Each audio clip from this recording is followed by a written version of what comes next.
Soccer activities: shooting warm-up, dribbling 1 and 2, and passing. Maybe. I don't know if I'll get this far.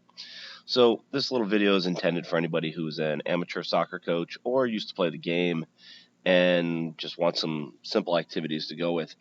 I coached for a long time, and a lot of this is, almost all of it is stolen from other people through the years, and I've given it my own twist. The first thing I'm starting with is shooting warm-up. And you will find most professionals will say that's a major mistake. You should do foot skills whenever possible. Players need a comfort level on the ball. And I say, yeah, I absolutely agree. But after coaching forever, I really got tired of saying, well, we dominated, we just didn't score, we lost 1-0. Well, we had a million chances, but we couldn't put the ball in the net, we lost 3-2. Well, we should have beaten that team, but we couldn't score. And I said, you know what? Stop complaining and do something about it. So my shooting warm-up is just a goal with lines of players, and each player has a ball on either side of the goal. Make sure you get a little bit of space between the players and the goal. Good 6 yards is perfect because they'll get hit by shots. I put cones out here.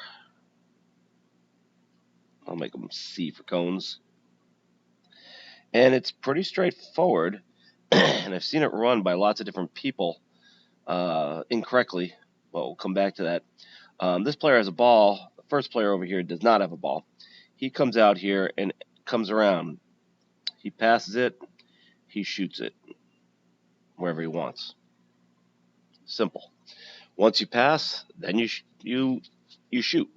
So once you've been a passer, you become a shooter. Now, that seems pretty obvious. Here's the thing. I want this thing to flow. When he gets here, this ball should be here. I don't expect that to happen the first 2 or 3 times I run the activity, but then I start barking at people. You've got to work on timing.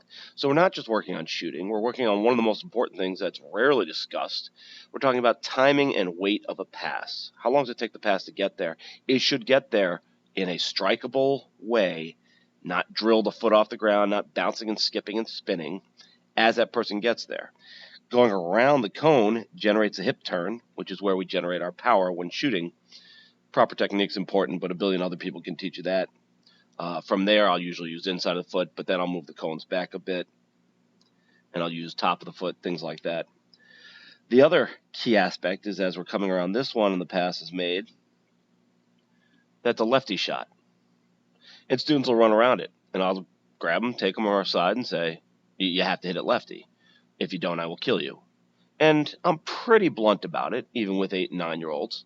The first time they run around it, I get on them. The second time, I get on them worse. The third time, I'll sit them out. A lot of people send them on a lap, and I can do that. Well, I'm just sitting next to me, and the coach is usually up here somewhere. Sit down. Just sit. And what did I do, coach? And I'll say, we could have a problem here if you want, but sit and pay attention. If you're not going to use your left foot, great, no problem. I don't have a problem with that. Just don't play sports on my team. Go play the piano, go play the violin, go be a soprano, go do anything else. But if you cannot use your weak foot, you cannot become an athlete, a soccer player. And it gets me pretty ticked off. So that's the gist of it. Get it moving. Boom, boom, boom, boom. I like to play, especially for rec teams, if you score, you go and goal. Goalie gets the ball, hops on a line, you jump over there. Watch out, your right-footed line's going to stack up, and your left-footed line's going to lose people, so you keep them moving side to side. You get the point across once they've learned how to shoot, that it's really important to use both feet. And go. That's it. After a little while, I will tell these guys I want them to punt the ball. And when they punt the ball, it should go in the air and land about there. Now, that's a skill alone, and they're terrible at it. The ball's going to be flying all over the place. And this person now works on 2-touch. Quick trap, quick shot. Here he comes, or she. Ball's in the air. Quick trap, quick shot. Score, go and goal. Get that cooking. On my first day, that might be all I do. That might be everything that I can cover in one, 15-minute warm-up. I like doing this as a warm-up because, A, shooting's everything. If you can't put the ball in the net, there's no point in really playing. A lot of people will preach defense and passing and dribbling. They are all important. They're all equally important. But if you can't put the ball in the net and you're coaching youth soccer, you're really doing it wrong. When you get to the pros and the big boys, yeah, defense and passing and keep away because you don't have a good team and you've got to play strategy. Great. But when they're young, teach them how to score. Nobody knows how to score. It's tragic. So get them through that. The second or third time I'll run this, I'll start going with better activities. I'll start extending it. I'll move this here and I'll actually bring the lines in a little bit. And headers. Now, you're not supposed to do headers with the young kids. I think that's a colossal mistake. Nice, easy underhand toss, head for the goal. Nice, easy underhand toss, head for the goal. People got a little bit too crazy about the whole concussion thing, so they're, oh, no, don't do headers, don't do headers. If you do an underhand toss and teach people how to take the ball on the forehead, it's very healthy for them. It's a really good thing, so they don't start heading it off the top of their head, they don't take it off the nose. Female athletes have a big problem with this, but after 3 or 4, they just get good enough to knock it in. If it doesn't come to the head, chest trap it and volley it, whatever, but it should come to the head. Older kids, I do overhead throw-ins, things like that. Even older kids, I'll take this line out here, have them dribble to the corner and knock across. Take this line out here, dribble to the corner, knock across. At all times, the flow of the activity is the best. I've seen coaches run this where they're just taking forever. Then they don't seem to care. Everybody can walk through it.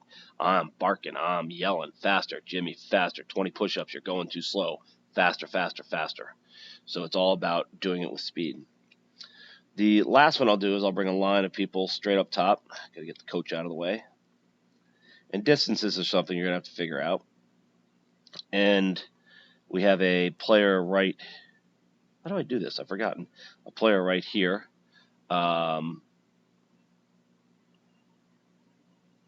It depends.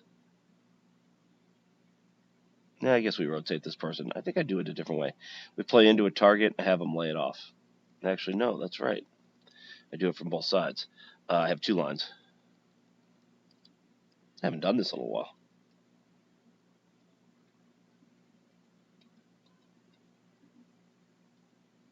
So this person goes up here and plays target.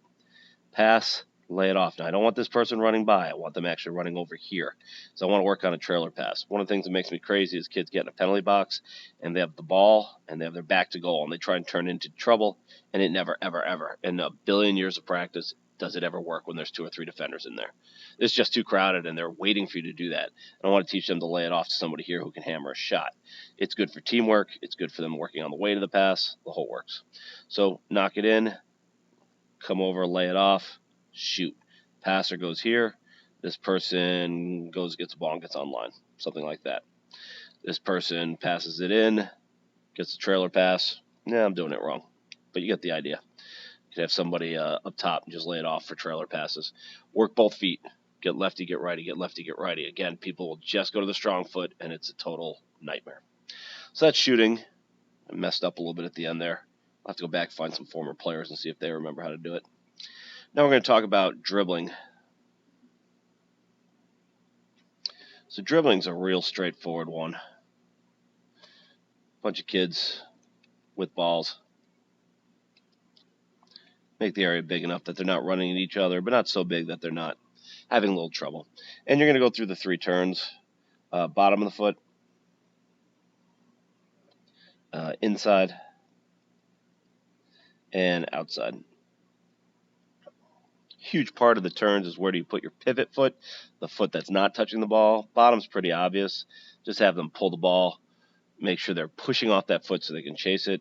Inside, you want to have the feet. Here's one of your feet. Here's one of your feet. Here's the ball. You want to take the left foot, put it here, so when you pivot, take the right foot there, your body spins quickly. On the outside, you don't go there. You just put it even further out here. Bring this foot around to here and push it out that way. So teach them those 3 while they're dribbling around. While they're dribbling around, give them commands. Sit on the ball. And none of these commands are stop commands. Sit on the ball, quick, up, keep moving. So whenever I give a command, touch your head to the ball. It means get down, touch your head to the ball, up, and keep moving. Never stop. Head on the ball. Steal someone else's. So you leave yours, somebody steals yours, and everybody gets a new ball. I'll put gates on either corner. And I'll yell gate. You have to go around one gate and through the other. Chaos. And I love a lot of good chaos drills. A lot of my activities look a lot like chaos, and that's kind of what I aim for. I want them having to figure things out on the fly. You got to watch them because they'll cheat, but it's not a big deal. And you keep building it up, and you finish this game with a little bit of knockout. And I play 2 different versions of knockout. I play out, you're walking around as a coach here, knocking people's balls out. If you knock the ball out, they get back in after 20 toe touches. Then I'll get players to be the knockouts, 1 at a time, 2 at a time. I have to make a rule that they can only go after somebody for 5 seconds, because they'll just go after the one person they hate, and they'll just drive at them for 10 seconds. It kind of ruins the purpose. And then I'll play a championship without any knockouts. Just go. Maybe the coach is a knockout. And then if the game kind of gets stagnant, I'll pull somebody who's been knocked off and make them the knockout. We play down to a champion. Always a good idea to see, where the competitive juices are flowing, because, you want to motivate people, and that's part of the game. So that's dribbling one day. I take that to, actually, I forgot. I didn't know this was still up here. I take the dribbling to a goals game. Always gotta make it a closed area, so otherwise they cheat. Coach, players, balls. Send one out. Gotta go and get down there. Not face to face. This is collision central. Boom, boom. They hit each other. You don't want to do that. See them come out from the sides. And then I just take that up to 2v2, 3v3. And if they're really cooking, I won't even go to a full side 7v7, 8v8 scrimmage. I'll just let them finish with that. That's good stuff. Dribbling 2 is same idea, warm up. Get them working. Everyone with the ball. Kids should all bring a ball to practice. You should have 2 or 3 extra. Excuse me. Then I will teach them just some basic cut and catch kind of moves. Dribble out, dribble back. So you are the attacker. Here is the defender. You want to take a wide touch. And it ties in with the first dribbling because you use the outside of the foot or the inside of the foot. The key part is a lot of people do this, and then the defender closes them down. Well, you've got to collect it back and get the defender behind you. A lot of people don't realize that. So it's a simple little activity. There's lots of great ball fakes you can check on. Go and look up curver activities.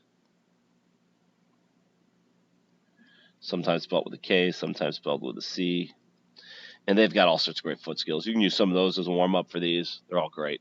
But I will take it again to that game with the flags. All right, and just say go, one-on-one time. Or actually, I will put the players at either end for the dribbling to beat practice, but the ball goes to one side. So they've got to come, make a hard move, and try and score. Make the goals relatively small, but not too small. You want success. You want kids scoring goals. That's the whole point of the game. So that's dribbling to beat, and that's a whole separate practice from dribbling for control. That's my second dribbling. And then last but certainly not least is passing, which I really should do earlier, but I want the kids getting comfortable with the ball, so on and so on. For an intramural, I'm just going to spread them out. Got to have cones here or else they cheat. And notice how often I say, do this because they're cheating. So when you're running an activity, you see them cheating, figure out the rule you have to use. And they're just passing back and forth, and I'm just teaching them the basics of passing. Inside of the foot. Trap either foot, pass with your strong foot. Oh, no, aren't they supposed to use weak foot? Yeah, but when they're young, it's not too big a deal. When they get to 1 or 2 touch, which I'll talk about, they can start using both feet. But generally, passing is done with the strong foot. I don't worry about it too much. If in a game I see them running around the ball, we have a talk, but my shooting activity really covers that. So I just let them pass, and then I quick say, how many can you get in 60 seconds? Then I do it again. But I actually make it 65 seconds so they get more. And I say, hey, look, see, hard work pays off. Oh, never trust the coach. Coach is always trying to do sneaky things. And then I actually love this activity. I get to a point where I break them into 2 groups. You need pennies or something. I really don't think the shirts versus skin's going to work anymore. And the size depends on the number of kids. Let's just go with 4. Coach is here. Coach has all the balls. When you run out, yell at kids to go get them. And keep the flow going. So early on, I just put a ball on each side, then I put a second ball on each side, and I see if they can pass.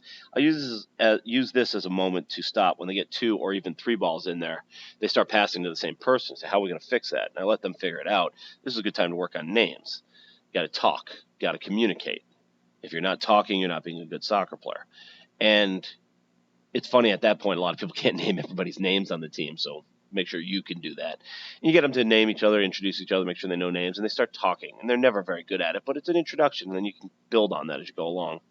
After a little while, I just take all the balls from one side. These guys are still passing around. I steal all of their soccer balls, and I just let them figure it out. I say, you got to get another ball. So they come towards me, and I say, no, you can't have mine. And then they say, well, where am I going to get one? And I just shrug at them.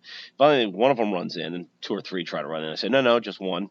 He steals the ball, and he brings it back to this group. So now they have the ball, and these guys all come, hey, what the heck just happened? Can I have a ball? I go, no, you got to go steal theirs. So they learn on the fly, without me talking, the general concept of go win the ball back.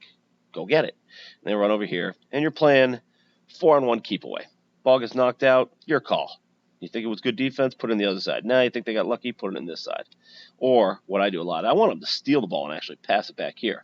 If they're making a habit of just whacking it as far away as they can, I give the ball right back to that team just to say, hey, I want you to actually win the ball. So let's see what you got.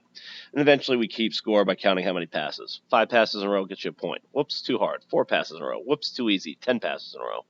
And so on and so on. Bigger numbers, you have 2 defenders, 7-on-2, 5-on-2. 3 defenders, but I don't think you'll ever get that high. And it's a great passing game. Then again, back to my flag game. And this is good. The kids kind of start figuring out.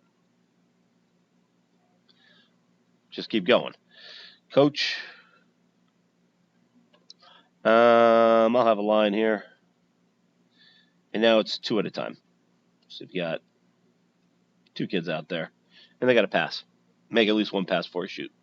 Make at least 2 passes before you shoot. If you steal the ball, you can score right away. So on and so on. And build this up to an activity, to a scrimmage at the end. So there's some really simple ideas for soccer. It took me 20 years to get pretty good at this. I think I did 5,000 practices and 3,000 games, and did 4 coaching schools and 2 coaching license re-ups, whatever they call it, reactivations. So yeah, don't expect it to come right away.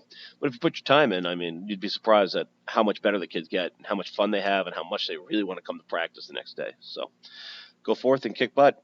Good luck.